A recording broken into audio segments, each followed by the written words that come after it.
दोस्तों, हमारे देश में अच्छे पढ़े लिखे लोग भी कानून की छोटी छोटी बातों से अनजान हैं।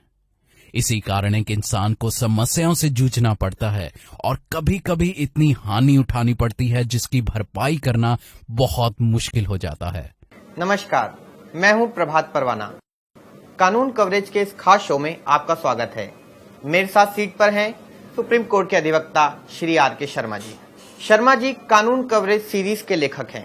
यह पुस्तक श्री नरेंद्र मोदी एवं हाई कोर्ट व सुप्रीम कोर्ट के जजों द्वारा अनुमोदित है। हम कानून कवरेज के इस स्पेशल शो में आपको ऐसी अनेकों ज्वलंत समस्याओं के प्रश्नों का जवाब देंगे, जैसे अपनी संपत्ति को दूसरे के कब्जे में जाने से कैसे रोकें, झूठे आरोपों से बचाव कैसे करें, नवविवाहिता झूठे दहेज के केस में फंसाए तो क्या करें, और पुलिस एफआईआर दर्ज करने से मना करे तो क्या करें। क्या मात्र आई लव यू कहना जेल जाने का आधार बन सकता है? लिव इन रिलेशनशिप कब लीगल मानी जाती है? क्या कोई रेप पीड़ित महिला 1 वर्ष बाद भी एफआईआर दर्ज करा सकती है?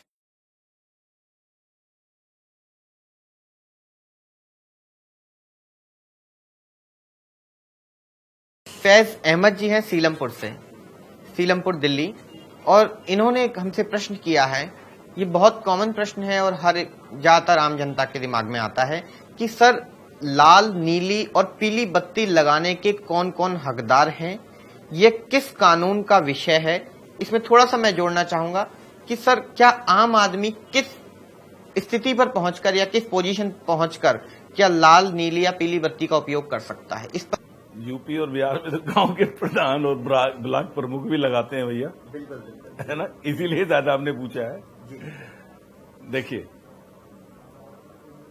लाल बत्ती 2 तरह की होती है। बताएं। एक तो फ्लैश वाली बत्ती होती है, फ्लैश, जिसमें सायरन के लाल बत्ती भी जलती है और फ्लैश भी जलता है। देखिए कभी, एक लाल बत्ती होती है, केवल लाल बत्ती रहती है, जली रहती है। सबसे पहले हम आते हैं लाल बत्ती फ्लैश की बत्ती पर। फ्लैश लाइट जो रेड लाइट है, वो प्रेसिडेंट ऑफ इंडिया, भारत का राष्ट्रपति, उपराष्ट्रपति, जो राज्यसभा का चेयरपर्सन भी होता है, प्राइम मिनिस्टर,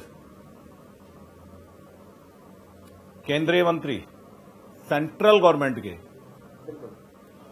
योजना आयोग का उपाध्यक्ष, क्योंकि योजना आयोग का अध्यक्ष कौन होता है? प्राइम मिनिस्टर होता है। उपाध्यक्ष, chief justice of India,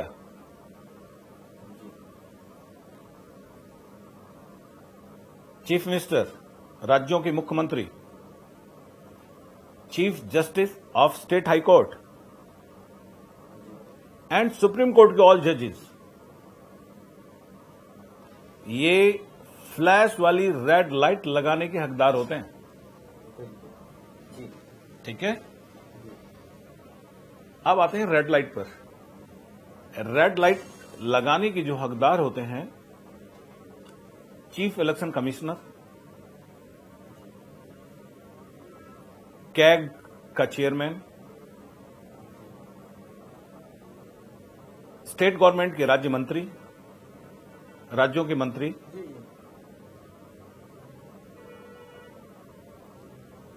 high court के जजेस,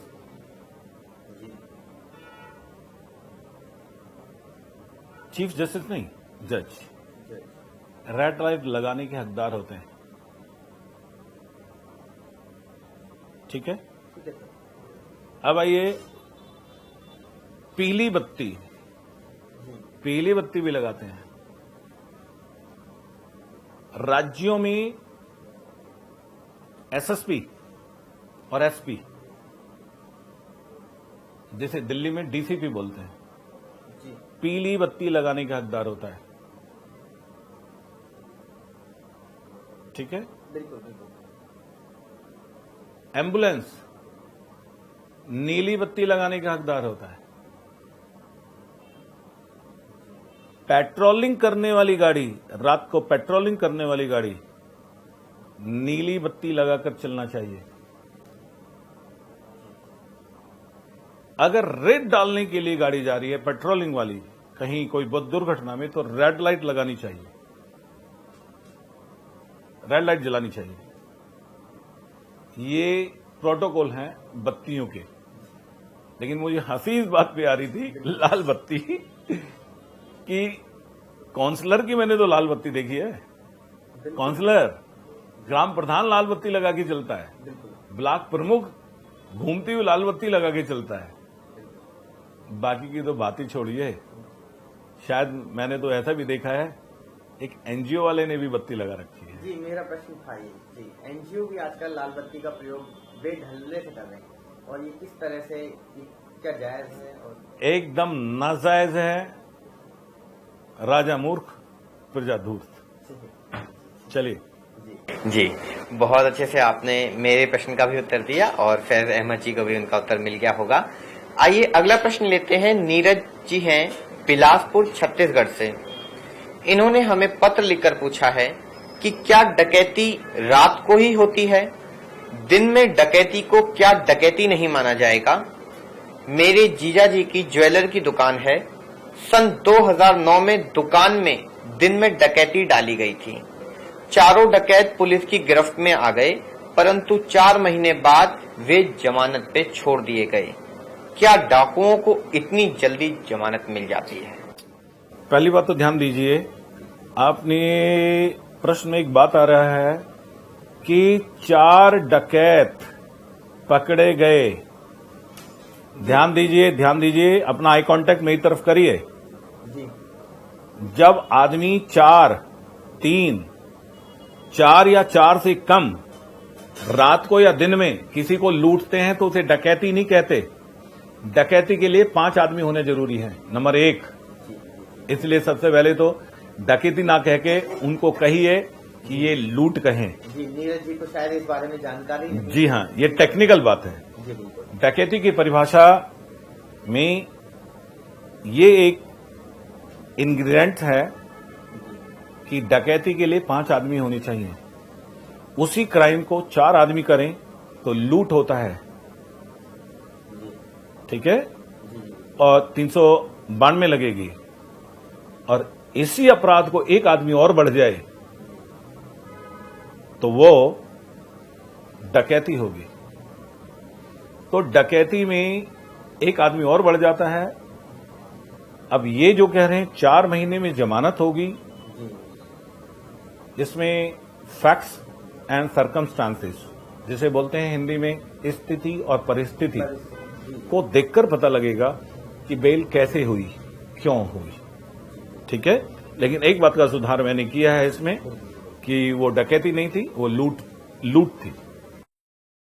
कोई ये प्रश्न उन्होंने जब लिखा तो शायद उन्हें कानूनी जानकारी थोड़ी कम थी, जिसकी वजह से उन्होंने 4 लोगों की जो लूट का प्रयास हुआ उसे डकैती शब्द का, यही जो जानकारियां हैं आम आदमी इसी से अनभिज्ञ है। हाँ। और कानून कवरेज और आपका ये जो प्रयास है ये इसी को लेकर है कि आम लोगों में भी कानून के प्रति जागरूकता आए और वे धाराओं को। कानून कवरेज में प्रभात जी हमने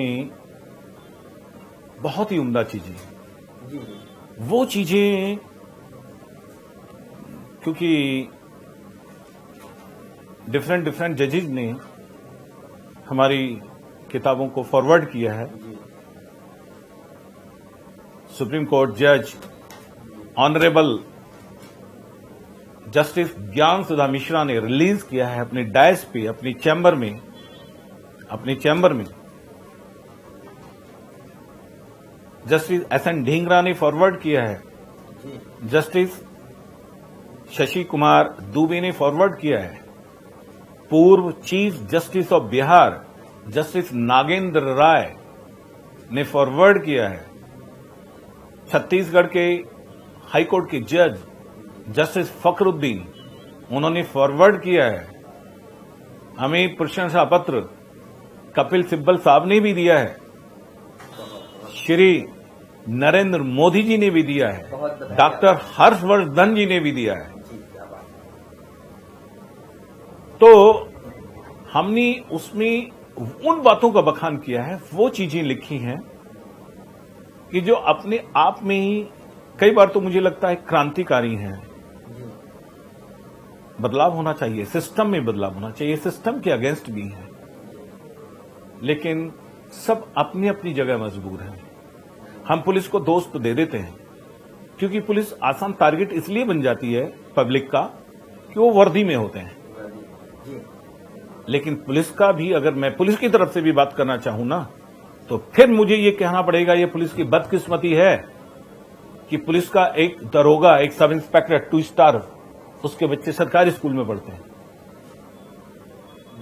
अगर वो ईमानदारी से चले तो वो अपने बच्चे को पब्लिक स्कूल में नहीं पढ़ा सकता। वो बस में सफर करके चलता है, वो मोटरसाइकिल या स्कूटर पे चलता है जिसपे पान वाला या और दूसरा आदमी भी चलता है। उसने भी मेहनत करता है, वो भी उसे जाइए भाई फलां मुलजिम को पकड़ के लाइए, चलिए उसकी इंक्वायरी करके लाइए। स्कूटर में मोटरसाइकिल में अपना पेट्रोल फूंक रहा है, अपना पेट्रोल फूंकता है, उसको रिइंबर्समेंट साइकिल अलाउंस मिलता है सब इंस्पेक्टर को। यहां तो ये बदकिस्मती नहीं तो और क्या है। लेकिन बात क्या है, वो हमें आसान टारगेट कर लेते हैं, हम उन्हें आसान टारगेट कर लेते हैं। तो वो दोनों में यही संघर्ष है। लेकिन पुलिस की तरफ से भी मैं बात करूं तो इंस्पेक्टर तक के जो लोग हैं वो रीड के भी होते हैं। वो मेरे ही भाई, मेरे ही ग्रास रूट, मेरे ही गांव, मेरे ही खेत खलियान से आते हैं। 99.9% किसान के बच्चे होते हैं, मजदूर के बच्चे होते हैं। कभी देखा है तुमने कि बिजनेसमैन का लड़का कभी पुलिस में आया कांस्टेबल बन के? बहुत कम, रेयरली देखने को ऐसा। कोई रेयरली होगा, कोई रेयरली होगा। अगर मैं तो शाबाशी दूंगा किसी बिजनेसमैन ने अपने बच्चे को पुलिस का कांस्टेबल बनाया हो।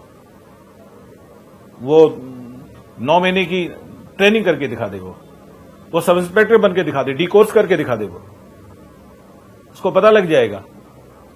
लेकिन बात यही आ रही है, तुझी और ना मुझे ठोर। हम उन्हें कोस लेते हैं बेचारों को, वो वर्दी में है। करप्शन तो उनसे कई गुना ज्यादा करने वाले और दावा रखने वाले लोग हैं। शर्मा जी, चर्चा बहुत लंबी